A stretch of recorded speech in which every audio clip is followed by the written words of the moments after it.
و پیشگیری قاچاق مواد مخدر از جانب کارمندان مقامات دخلدار پیوسته چاره و تدبیرهای سودمند عملی می‌گردد. این نوبت در ناحیه فرخار از جانب کارمندان کمیته دولتی امنیت ملی جمهوری تاجیکستان و سرحدبانان این منطقه یک دلیل قاچاق مواد مخدر آشکار و پیشگیری کرده شد. حفظ مرز و بوم، تمامیت ارضی و یکپارچگی وطن وظیفه مقدسی هر یک شهروند میهن‌پرست کشور میباشد. امروز با شرافت زحمت‌های شبانه‌روزی کارمندان مقامات حفظ حقوق و نهادهای قدرتی در یکجایگی با ساکنان جمهوری ثبات و امنیت کشور تامین است.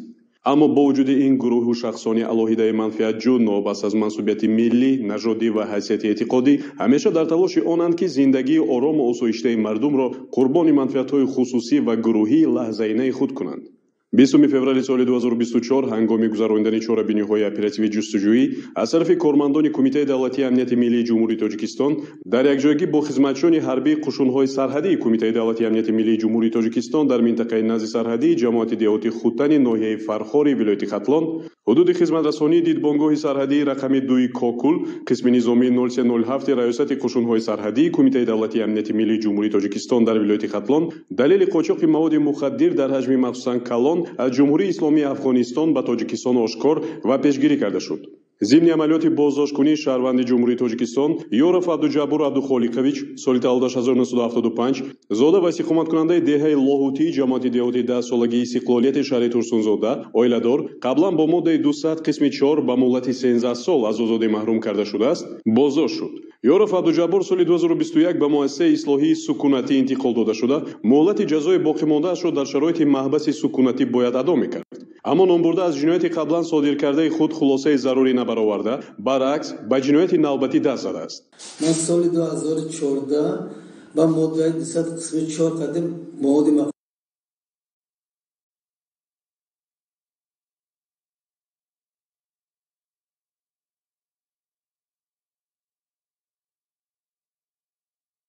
جیانم یورف مخصوص جانا گرفتم فرخار رفتم هم مواد مخادر میگیرم گفته اگه وقت کارمندای امنیت مرا دستگیر کرد من باید گرفته گرانیسه ازبکستان بردم در کار بود. در نتیجه از نظرگذرانی جای حادثه 2 عدد خلطه پلی‌اتیلنی با 100 عدد بسته دارای مواد مخدر نوع حشیش دریافت و مصادره گردید. طبق خلاصه متخصصان شعبه اکسپرتیز سودی اگنتی نظارت مواد نشآوری نزد پرزیدنت جمهوری تاجیکستان مواد دریافت شده واسطه نشادار نوع حشیش بوده وزن عمومیش 100 کیلوگرم را تشکیل می‌دهد. وابسته به حالت مذکور از طرف رئیس تفتیشات کمیته دولتی امنیت ملی جمهوری تاجیکستان با دسترسی ماده‌های 200 قسم 4 بندیده و 289 قسم 3 کدکس جنایتی جمهوری تاجیکستان پرونده جنایتی آغاز کرده شده تفتیشات پیشکی ادامه دارد.